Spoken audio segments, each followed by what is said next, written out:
Last week we went through the visits that Paul made to Jerusalem after he became a believer.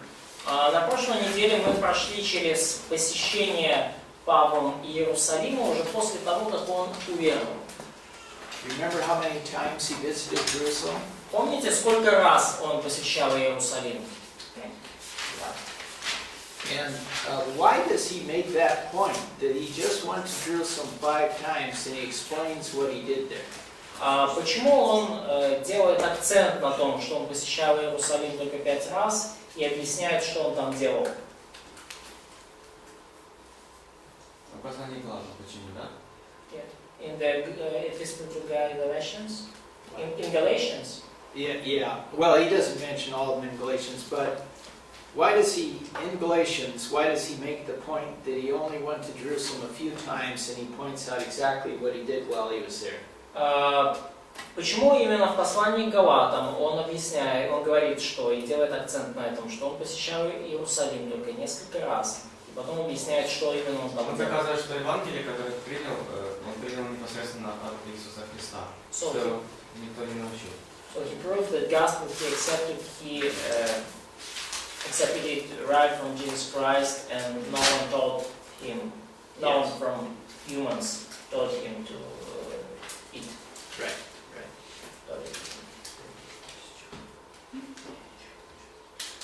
And then we went through Paul's travels after he became a believer up until the Jerusalem Council. И мы потом изучили все путешествия Павла после того, как он уверовал. And to do that, we had to sometimes go to Acts and sometimes go to Galatians. И все путешествия вплоть до Иерусалимского собора. И для того, чтобы это сделать, мы обращались то к книге Деяний, то к книге Галатам.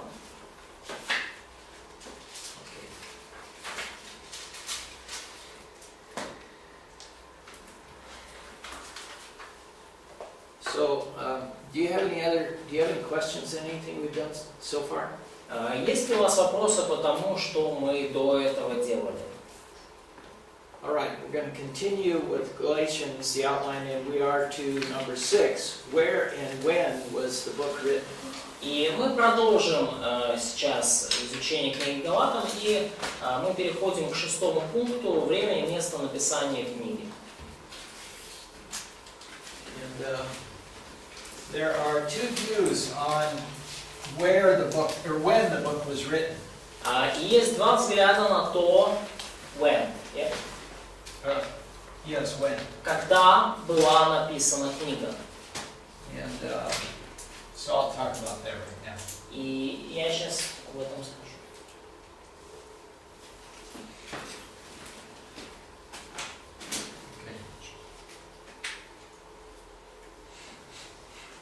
This is Turkey. Это вот Турция. And there were two regions that were known as Galatia in Turkey. И две области в Турции были известны под именем Галатия. One was the political region which Rome set up. So Rome set up a political region called Galatia. И одна это была как административная область, которую учредили римляне. И вот эта политическая, скажем так, административная единица называлась Галатия. And within this region were the cities that Paul went to during his first visit, and then again his second visit. А вот она ниже находится. И по этим городам в этой, скажем так, административной, на этой территории Павел по ним проходил в течение своего первого миссионерского путешествия. The other region is called the cultural region. И вторая область называется как культурная, то есть cultural Galatia. Yeah, the culture, or the racial Galatians. Да, то есть вторая область это там, где жили галаты, как скажем, по национальности, да, то есть или как галаты по своей культуре. So to a Roman, if you said Galatia, they would think of this. То есть для римлян, когда говорили Галатия, они думали нижние, территории, которую они назвали Галатией.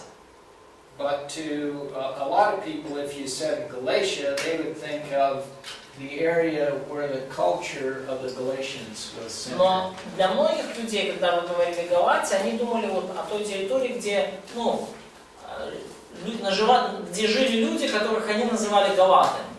Так как, или, не знаю, нация, или просто такая этнос, или, культурная, так сказать, галатская культура. The biggest cities and the most important cities were in South Galatia, this political region. И самые большие и важные города были вот в этой южной Галатии, то есть в административной Галатии. And so one view of who Paul was writing to is that he was writing to the people up here. И один из взглядов на то, кому писал Павел, это на то, что он писал как раз-таки вот галатам с точки зрения, на галатскую территорию, где культурные галаты жили. And some of the early church fathers said he was writing to churches up in the north. И ранее некоторые отцы церкви говорили, что он писал в Галатию, которая северная Галатия. We know that he didn't go up there during his first missionary trip. И мы знаем, что он не ходил туда во время своего первого миссионерского путешествия. People that hold this view say that when Paul, on his second trip, came through southern Galatia, he made a trip up here and started some churches. И люди говорят, что во время during the second journey, Yeah. что во время своего второго путешествия Павел, он не только заглянул там в те города в Южной Галатии, где он уже был, но еще и заскочил в Северную, и там основал несколько церквей. And then he went over to Macedonia after that. И потом уже оттуда он пошел в Македонию и далее. Now, we don't have anything about this in the book of Acts. И ничего, правда, об этом в книге Деяний не написано. But the book of Acts doesn't say exactly every place Paul went after he left the southern Galatian cities and ended up in Troas. Но книга Деяний вообще ничего не говорит о том периоде, когда Павел покинул территории Южной Галатии и пошел дальше в Троаду. So that's one view of who he was writing to. И это один взгляд на то, кто написал to whom it's To whom he was да, writing. кому это написано. Кому написано. The other view is that he never went up here. Другой взгляд заключается в том, что он никогда туда не ходил. Because the Bible doesn't say anything about him going up there. Библия ничего не говорит о том, что он там появлялся. And so he was writing to these churches in the south that he had just visited in his first missionary journey. И он писал именно этим церквям на юге, которые он посещал, которые он, вообще говоря, основал в течение первого миссионерского путешествия. So there are two views to whom he was writing. One is North Galatia, the cultural region, the other is South Galatia, the political region. Итак, два взгляда на то, кому было написано послание. Первое – это Северная Галатия, скажем так, культурная Галатия. И второй взгляд – это Южная Галатия, то есть политическая Галатия. And so I feel strongly that he was writing to the southern region. Мое твердое убеждение в том, что он писал именно южному региону, то есть политическую, административную Галатию. So I'll give you the reasons why I think that.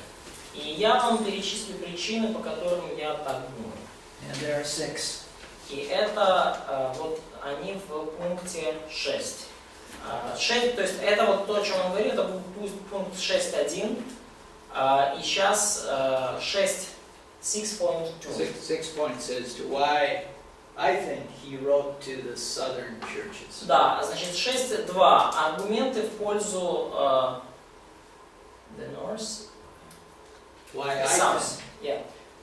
why I think he wrote to the southern churches. Да, и вот, значит, я сейчас хочу перечислить, почему он писал, на мой взгляд, именно южным церквам. So the first one is that Paul consistently referred to geographical, when he referred to geography, he referred to it in the political sense. Павел, когда он использует географические термины, он использует их именно, как в терминах политических, то есть, административной территории. So he used the Roman designations. То есть он использует римские определения территории.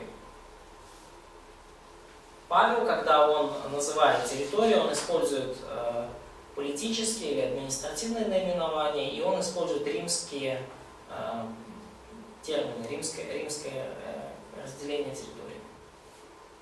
And the second is that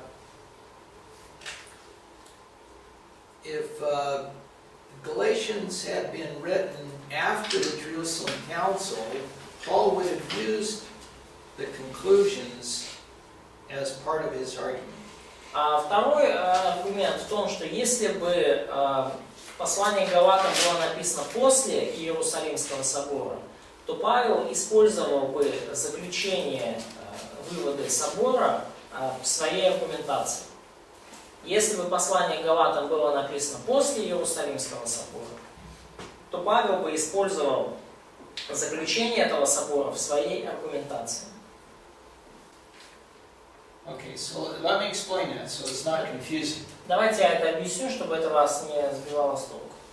Let's assume for a minute that Paul is writing to these northern churches. Давайте представим, допустим на минутку, что Павел пишет вот этим северным церквям. If that's the case, then Если это действительно произошло, his first trip would have been like this, back to Antioch. То его вот первое путешествие, которое было вот таким. So he starts here, he goes up here, and he ends up back here. То есть он начинает там в Антиохии, идет туда и потом возвращается назад в Антиохию. Then he went to the Jerusalem Council. Потом идет в Иерусалим, на собор. And he came back to Antioch. Возвращается назад в Антиохию. Then he goes up here to these churches again. И потом идет сюда, к этим церквям снова. Then he goes up here. И потом делает крюк туда, вот в северную часть. So he would have already gone to the Jerusalem Council, and he could have used that as a strong argument for there's no need to be circumcised. И то есть он уже, побывав на Иерусалимском соборе, он мог использовать его заключение как сильный аргумент в пользу того, что не надо обрезываться. On the other hand, if he's writing to the southern churches, но с другой стороны, если он пишет южным церквям, he would have gone from Antioch, он идет из Антиохии, up to the southern churches, в Южную Галатию, back to Antioch, возвращается в Антиохию, and then wrote Galatians. и затем пишет послание Галатам. Then he went down to Jerusalem, Потом идет в Иерусалим and then back up to Antioch. и возвращается в Антиохию. Following that, he went on his second trip. И после этого он уже отправляется во второе путешествие. So, when he wrote Galatians, he didn't have the experience of the Jerusalem Council. И таким образом, когда он писал послание к Галатам, то у него еще не было опыта Иерусалимского собора. Do you understand the argument? Вы понимаете, да, мою позицию, точку зрения? Okay, the third point is Третий supporting point, this. который поддерживает вот этот взгляд. It's unlikely that Peter would have acted the way he did in Galatians 2:11 through 21 after the Jerusalem Council. Очень маловероятно, чтобы Петр поступил так, как он поступил после Иерусалимского собора. Вот то, что описано во 2 главе Галатам. Because in the Jerusalem Council, all the Jews got together and they addressed this issue. Do you have to be circumcised? Are Jews and Gentiles equal in the church? И на Иерусалимском соборе все евреи собрались вместе, чтобы обсудить вот эти важные вопросы. Нужно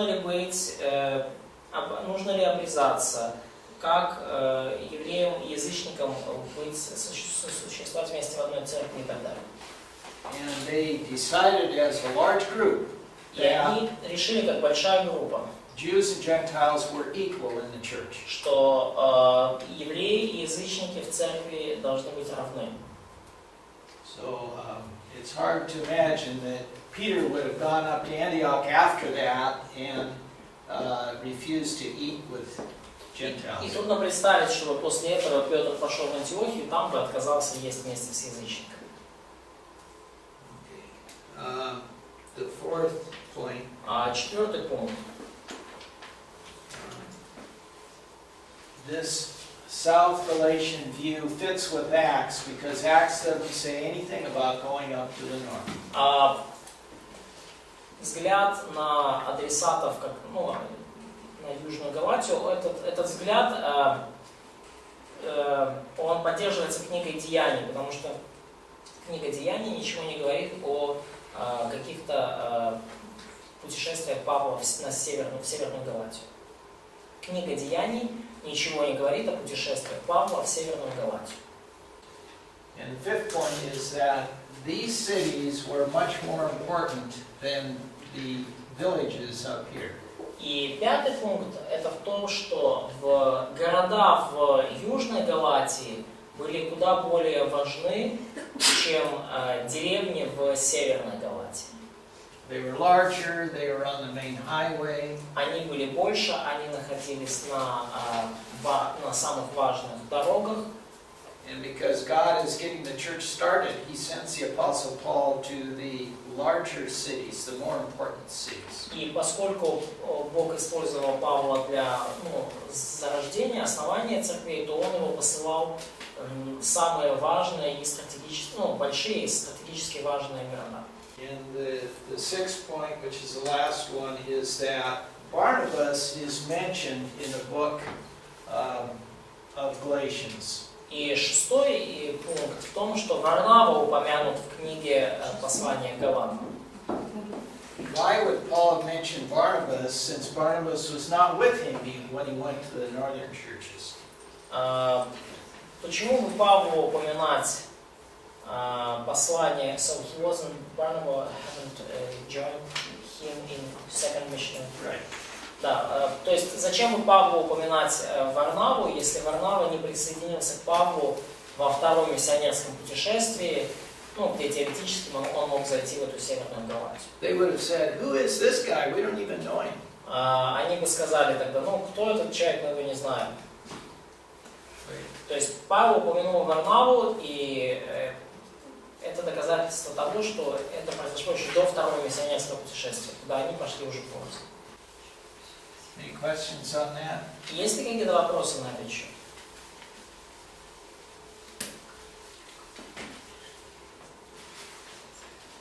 Okay. The next point is the outline.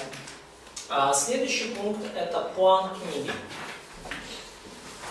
And this outline is kind of detailed, but I don't know how else to outline Galatians. Этот план достаточно подробный, но я не знаю, как еще с меньшим количеством деталей составить план послания. It's not hard to outline, but it has so many different points in it that it just seems like you end up with a longer outline than you would in some other books. Это не очень трудный план, но там есть много пунктов, и он может показаться вам более сложным, чем планы каких-то других. So the first point is just introduction. И поэтому, то есть это 7-й уже раздел, план книги, и вот 7.1 там будет. Значит, 1 глава, 1.5. Введение. The second point is that the false doctrine is exposed, or the false gospel is exposed. С 1 главы с 6 по 10 стих Павел объясняет ложную доктрину или ложное Евангелие.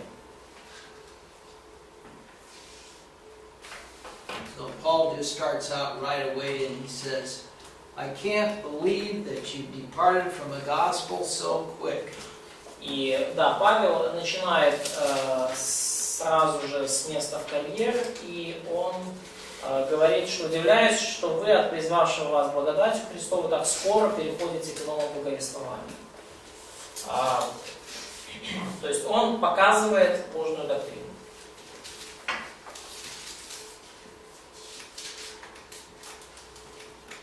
And then third, Третий пункт. Paul defends his authority for defining the true gospel.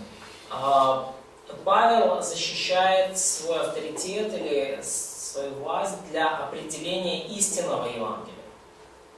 Павел защищает свой авторитет, чтобы определить истинное Евангелие. He says, I didn't get it from men. Павел говорит, что благовестие я получил не от людей. Евангелие я получил не от людей. In fact, I was trying to destroy the gospel before I became a believer. Ну, вообще говоря, он говорит, что я хотел разрушить Евангелие до того, как стал верующим.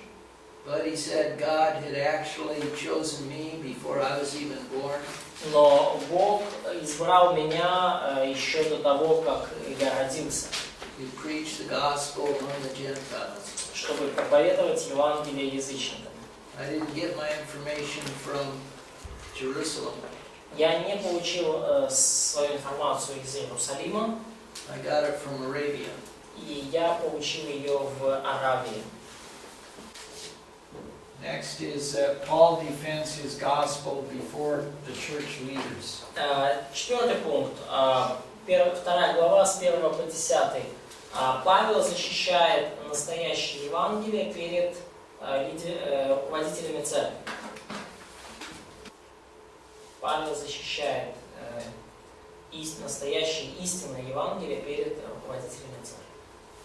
So he says, 14 years after, which I think is after his conversion, he went down to Jerusalem, he took Titus, who was not circumcised, and he explained what he had been teaching the Gentiles. И он говорит, что через 14 лет, как Ллойд понимает это, он говорит, что через 14 лет после своего прощения он приходил в Иерусалим, взяв с собой Тита, который был не обрезан, и объяснял там то, что он проповедует.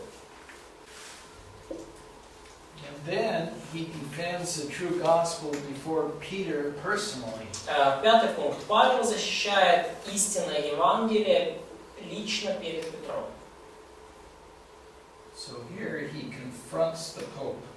И тут он просто выступает против Папы Римского.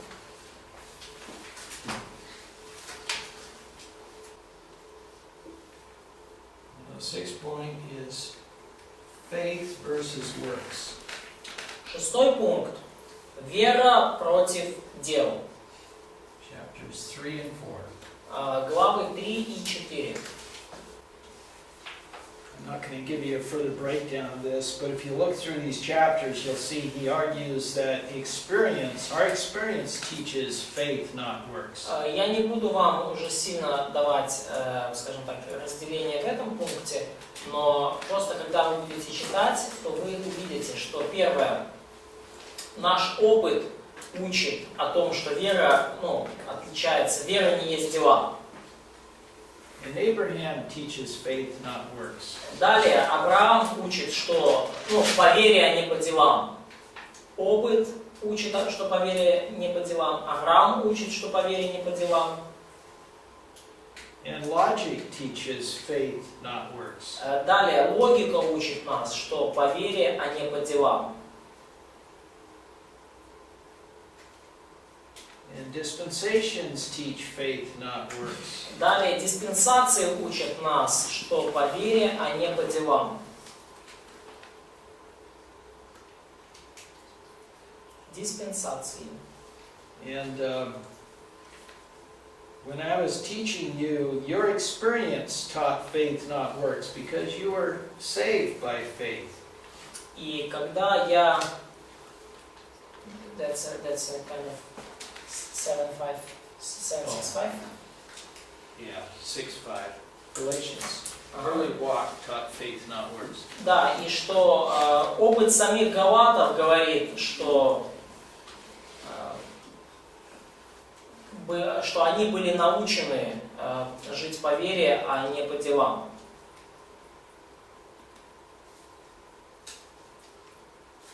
And Abraham's 2 sons taught faith, not works. Да, и далее опыт, не опыт, а 2 сына Авраамова учат нас, что по вере, а не по делам. То есть 5-й пункт — это ранний опыт самих галатов, их христианство учит их, что по вере, а не по делам. И 6-й — то, что 2 сына Авраама учат нас, что по вере, а не по делам. Okay, and last, the Christian walk. И 7-е это христианская жизнь. 7-й пункт. 5-6 глава. We'll spend some time going through that, so I won't give you for the breakdown of that one. Ну, христианская жизнь или, да, практика христианской жизни.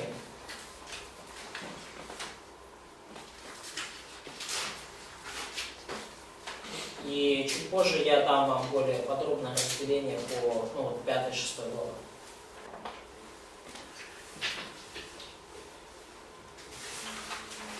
Well, I think what we'll do now is we'll just go through some of the doctrines, and that'll probably cover most of the book. И я думаю, что мы сделаем сейчас, мы просто пройдем через некоторые доктрины и таким образом изучим большую часть книги.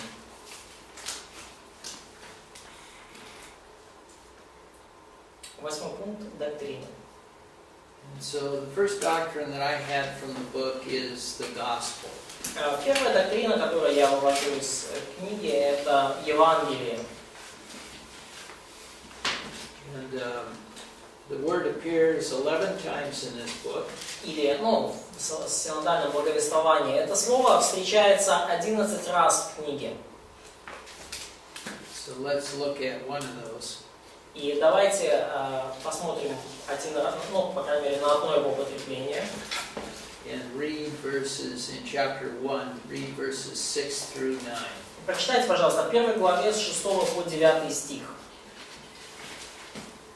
Дивлюся я, що ви так скоро відхилитесь від того, хто покликав Христової благодаті вас в іншу Євангелію. Що не інше вона, а деякі є, що вас непокоїть, і хочуть перевернути Христову Євангелію. Але якби ми або ангели з неба почав благовістити вам не те, що ми вам благовістили, нехай буде проклято.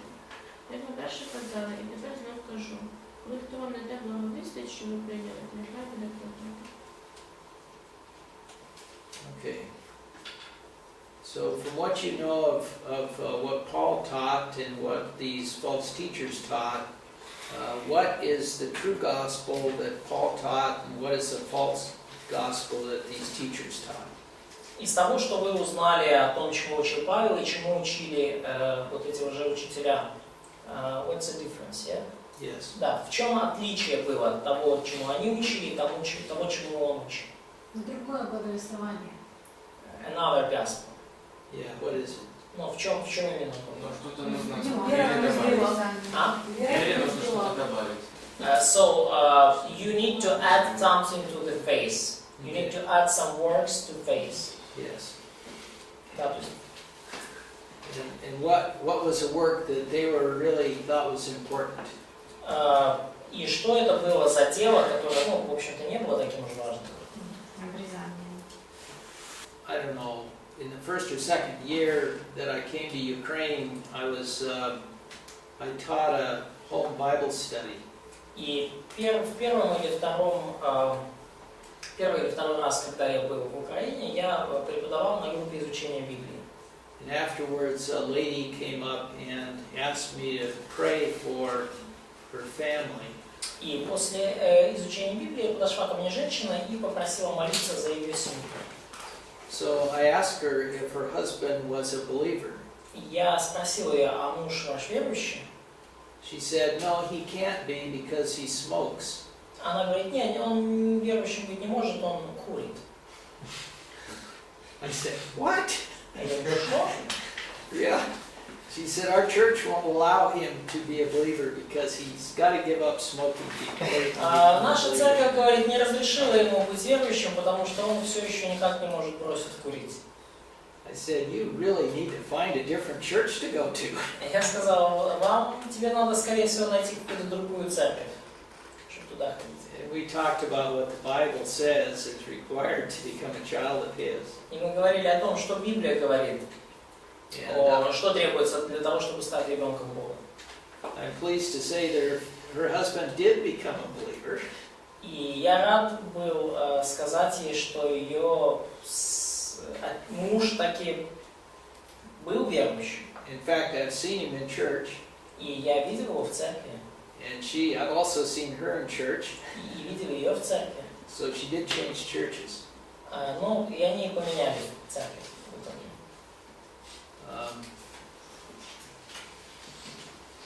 So that's faith for getting saved, and then there's faith to live the Christian life.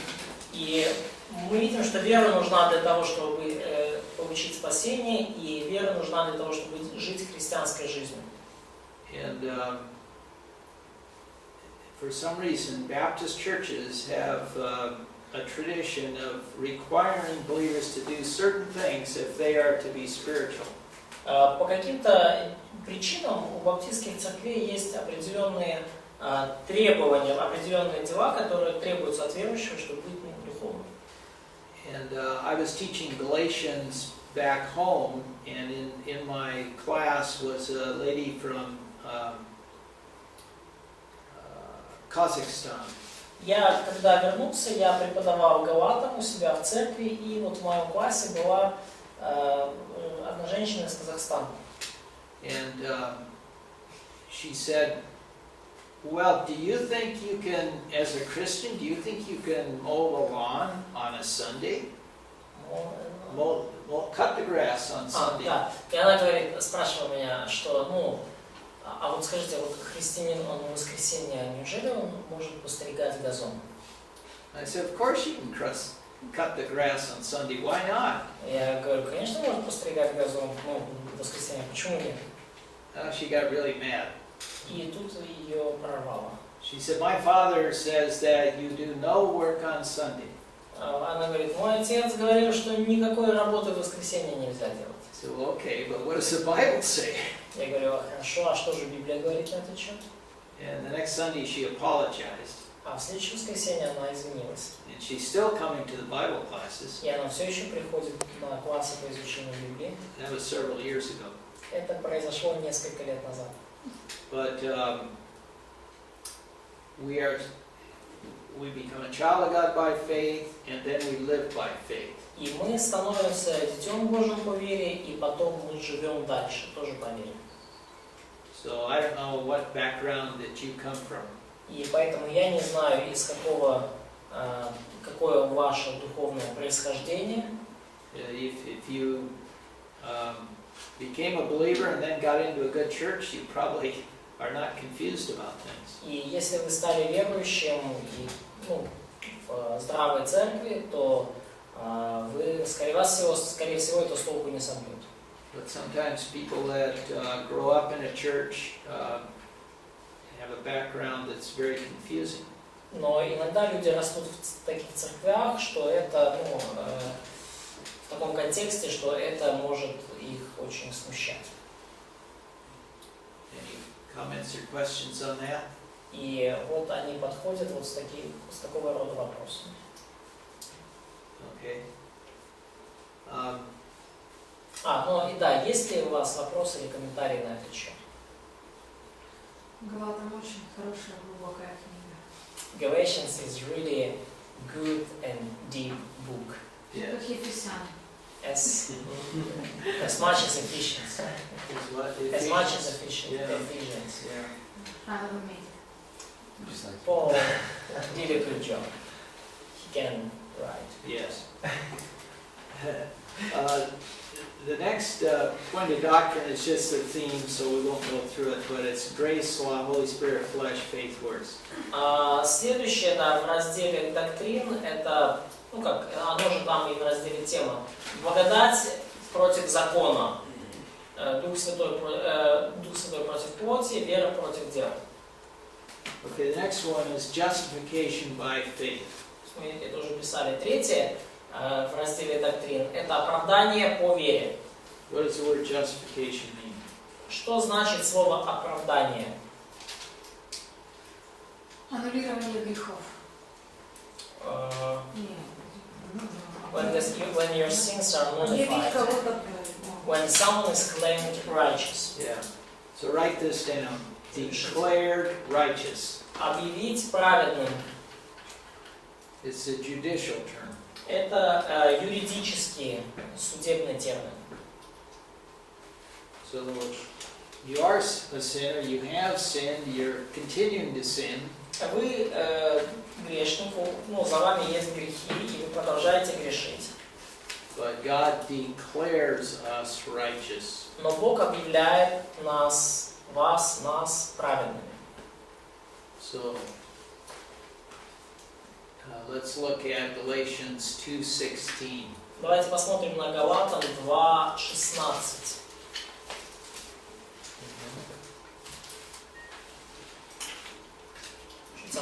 Read that. Читайте, пожалуйста. Коли ми дізналися, що людина не може бути виправдана ділами закону, але тільки вірою в Христа Ісуса. І ми вірували в Христа Ісуса, щоб нам виправдатися вірою в Христа, а не ділами закону. Бо жодна людина ділами закону не буде виправдана. Then read Galatians 3:11. И прочитайте далее, пожалуйста, Галатам 3:11. А что законом никто не оправдывается перед Богом, это ясно, потому что праведный верою жить будет. Where is he quoting? Откуда он цитирует в этом месте Павла? Habakkuk 2:4. Давайте давай читать.